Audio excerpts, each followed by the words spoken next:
He's Russell Wilson Jr. III, honored with the Walter Payton Man of the Year Award. Also, he and his wife, Sierra, are on the cover of GQ, which hits the newsstands February 23rd. Good morning, Russ. How are you? Dan, what's up, man? It's always great being on the show. How you been? Where's the trophy? Oh, man, the trophy is on its way right here. It's going to be sitting somewhere over here somewhere. It's heavy, though, man. It's like 75 pounds. I was lifting everything up. I used both hands. Okay, is that your library? Yeah, this is my office, yeah. Okay. What do you have in it? What's the coolest thing you have in your office? I got some good books here. Let's see here. Have you read those books? I haven't read them all, no. But the coolest thing I have in my office, man, I got some cool awards. I have this Lombardi Award that I won last year. That was pretty cool. I got some other cool things in here. I'm not going to say too much. I don't want somebody breaking it. You should do a book club like Andrew Luck. No book clubs for me right now. What'd you think of the Super Bowl? Man, I thought, first of all, the fact that we were able to get this far, with everything going on with COVID and everything else, and for us to be there, I was sitting there watching the game, and it was pretty fascinating to just see, all year we had no fans. So it was fascinating to see actually people there, the experience of it all. It felt real. But in terms of the game, I think that Tom got up early, and they threw a few touchdowns early on, and the reality is they couldn't block those guys on the other end. They struggled with Patrick was running for his life the whole game, it felt like.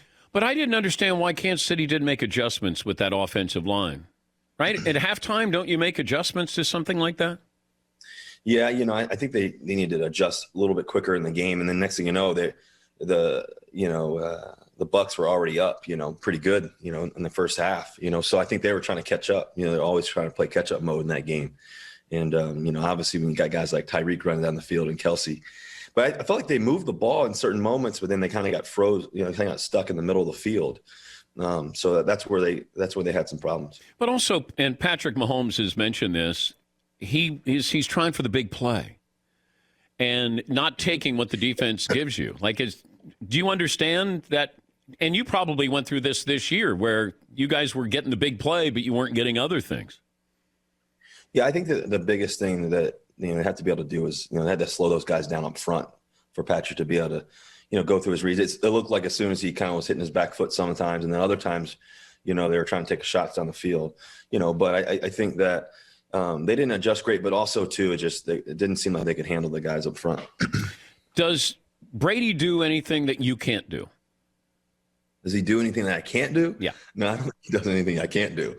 I think that he does everything extremely well. He's got great players. I mean, I was looking at the pregame warmups, right? And I'm watching the pregame warmups, and I'm seeing Gronkowski, seeing Godwin, Evans, Antonio Brown. They got Fournette. They got all these players around them.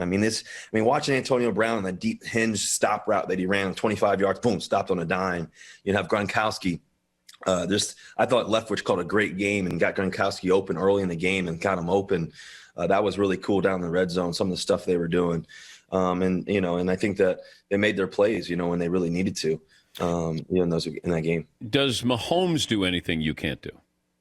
No, man. I think that he can launch it long ways down the field. But I think I can do everything out there. He's a really special player, though, man. I love watching him. I love watching his competitive drive. The game was kind of out of hand there at the end. He just kept going for it, which I loved watching him go for it. Even though it didn't turn out the way he wanted it to. He's going to be a heck of a player for a long time. How much input should the quarterback have in organizational moves? Veteran quarterback. Yeah, I think it depends on who it is. I think. Well, how about you? How much do you have any say in what Seattle does offensively with free agents or draft picks? I think that it's I think that ultimately, for me personally, I think that I want to be able to be involved, because at the end of the day, it's your legacy, it's your team's legacy, it's the guys you get to go into the huddle with, and at the end of the day, those guys you got to trust. When you think about one of the reasons why Tom went to Tampa was because he felt like he could trust those guys, and Bruce was going to give him an opportunity. I think for every situation, you have to be able to go into a situation. You think about guys like LeBron. He was able to be around great players that he can trust. I think for me, anytime you bring free agents in, other players, you want the best players, guys who love the game, guys you want to be a part of that. And as a player, you kind of know that. You get to be around Pro Bowls, you get to kind of see these guys, you get to be in the huddle with the linemen or receivers, or get to be around defensive guys. And so you kind of build that over time and get to see who can really play. As a player, you really know. So I think that relationship's really key, and that dialogue between, especially being a veteran player, that dialogue is really important. Yeah, but that's a long-winded way of not answering my question. Are you involved in personnel decisions? Have you been involved in personnel decisions? Not as much. I don't. I think that. Do you me, want to be involved, Russ? Yeah, I think it helps. I think it helps to be involved more. But I think that dialogue should happen more often, in my opinion. Yeah, but look, I'm worried about these numbers. You've been sacked 394 times in your career, so you're going to be the most sacked quarterback in the history of the game. Why? Yeah. Well, I think that sometimes you hold on to it a little bit, just because you're looking for that play and you find those guys, but also so many times those turns into touchdowns too. But to be you never want to be sacked that many times. 400 times up basically is way too many. 400 too many. So I think that's a big thing that we got to fix. That's got to be fixed. And has to be. At the end of the day, because my goal is to play 10 to 15 more years. And so when you think about that and longevity and legacy and all that, and you watched the game the other night. The difference between that game was, Tom was taking shots down the field and getting the ball, to his guys and stuff like that. But, he wasn't touched really. He got touched. I think he got sacked one time in the game, early on. But, throughout the. And this doesn't even count, Russ, how many times you were hit. I mean, that's 394 sacks. Like, that's a lot. And like. I think you also get away quite a bit too. I get away some too. But, you do, but that's a lot though.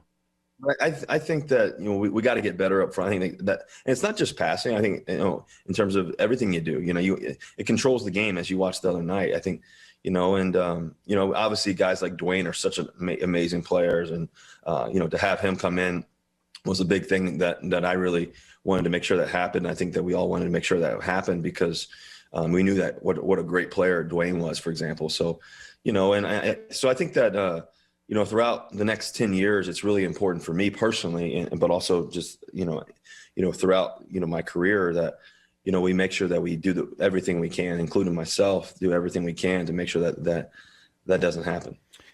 We're talking to Russell Wilson.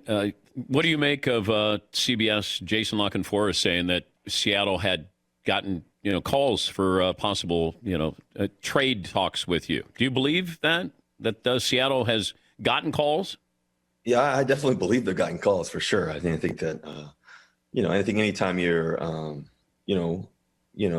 player that tries to produce every week and has done it for consistently, I think people are going to call for sure, and I think it's part of the process. Yeah, but you're a franchise quarterback. You're a Hall of Fame quarterback. You're not available, are you? Well, I'm not sure if I'm available or not. That's a Seahawks question, but I think more than anything else is I think at the end of the day, you want to win. You play this game every day to wake up to win. You play this game, to be the best in the world. What I hate? I hate sitting there watching other guys play the game. There's nothing worse. By the way, you looked miserable at the Super Bowl watching. Yeah, there's a picture of Sierra and Roger talking. I'm sitting there I'm watching this game, wishing that I was in there playing. So, I think that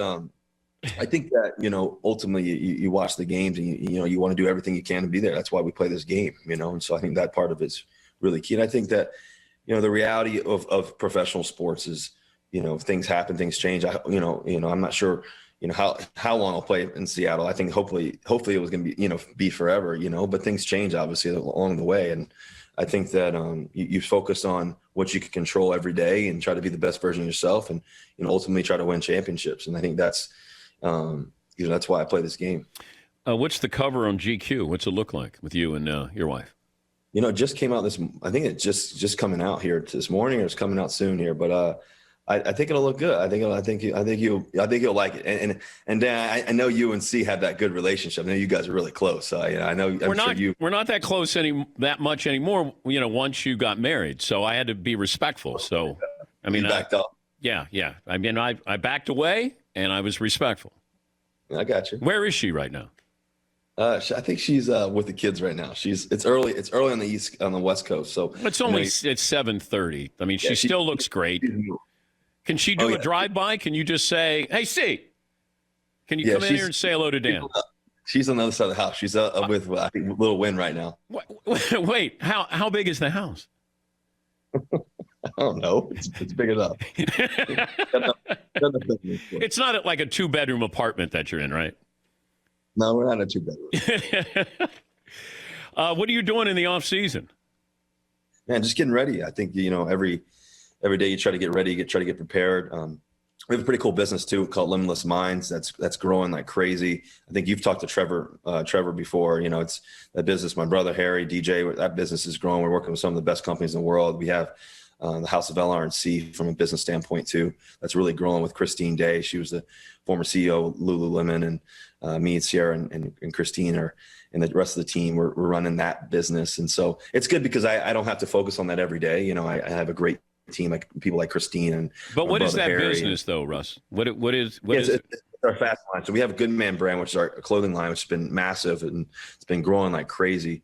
And the Good Man brand, we give 3% back to the Why Not You Foundation. We give all those proceeds to the Friends of the Children. It's an amazing program, and it's a great clothing line. It's a great shoes, everything you could want to wear. I can run a 40-yard dash in these pants, I'm telling you. And then we also have Human Nation that's underneath the House of LR&C. So imagine how fast do you run the 40-yard dash? Well, I'm a guy that can run way faster than you, Dan. That's for sure. Well, I know that, but I hope so. But what do you run the 40 now? Well, I'm probably a low 4.5 guy right now. I'm more quick than fast though. Like the awareness of being able to get in and out of things, I think is what's key, especially playing my position, because you're in small movements, right? So you're getting in and out of the pocket, you're sliding to the right, sliding to the left, spinning out. So I think that's what I really concentrate on. But right now in this time of year, it's really just trying to get ready for the season and trying to get prepared and trying to be the best version of yourself. How are the kids? Man, Future's growing up fast. He's getting ready for all these sports and stuff like that, trying to be safe as possible. And he's getting tall and fast and athletic. And then you have Sienna, who's, she knows everything. She's gonna run for president one day, I'm sure. and then you have Wynn, who's 6 months, who is getting ready to. I feel like he's gonna run before he ever walks. So he's ready to roll. So.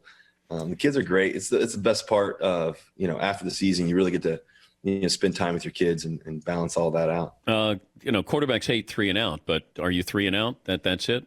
3 kids? Oh, I'm pushing C for more. She wants to have more too, but we'll see what happens. Go for it on 4th down is what I would do if I were you.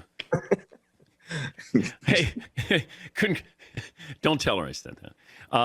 Congrats on the Walter Payton Man of the Year award, and it's a great honor. And I don't know if it hit you, what it meant to you.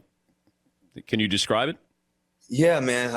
My whole life, my dad used to talk about Walter Payton and what a man he was, the legacy that he lived, and everything else. And I think, my dad not being here anymore, I think the reality is that, to be able to serve and give back, it's the greatest gift, in the world, and I think that whenever I got in Seattle in 2012, I wanted to be able to serve and give back to the community and everything else. So that's been something that I've been super passionate about. I've met almost 1,000 some kids in Seattle Children's Hospital. We've been able to do so many cool things with, pediatric cancer with our Why Not You Foundation, and Why Not You Foundation doing so many things with, Ride United program this offseason and everything else that we've been able to do along the way, especially with COVID that's happened, and I'm a Voter campaign, and just, it's been a journey, it's been a journey, especially in 2020 with all the people that we've lost, all the people that you care about and all the people that we've gotten to know that have experienced different things, also all the things going on racially in America. It was important for me and C to get involved and to, even to partner up with, Wheels Up to do Meals Up with Kenny Dichter.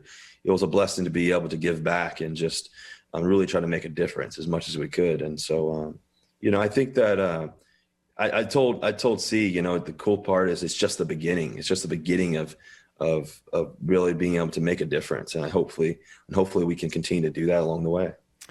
I think your dad went to McLovin's alma mater. Your dad went to Dartmouth? He did, yeah. McLovin went to Dartmouth. Yeah. I don't know what that means. I mean, your dad was an athlete and McLovin wasn't. Did Dartmouth recruit you? They did actually. Buddy Tevens actually. Oh, yeah. Yeah, Buddy Tevens. I went up to Dartmouth. Went up there, I don't know, I was probably 10th grade or something like that. And my cousin was actually playing basketball. She was playing basketball at University of Penn. So I went up there, everything else. And Buddy Tevens, my dad and Buddy Tevens were really close, actually. They had a really good relationship. My dad played football and baseball there and everything. And so I went there, beautiful camp. I mean, there's so much snow. It was probably 12 feet of snow when I went up there. I was like, I'm not coming here. So I was like, but anyways, my dad, he loved Dartmouth, the Big Green, and so that was always fun to be up there. And my Uncle Ben and everything else. We had a good time. Hey, good to talk to you. Have a good off season, and we'll stay in touch and tell your wife I said hello. Okay, boss. I'll good seeing you, man. McLovin, see you later, bud. Whoa, all right. You imagine, could Russ have started for Dartmouth there, McLovin? I was there with Jay Fiedler, who made the NFL. Yeah. So it would have been interesting. Yeah. I think Russ might have made the cut. I don't know.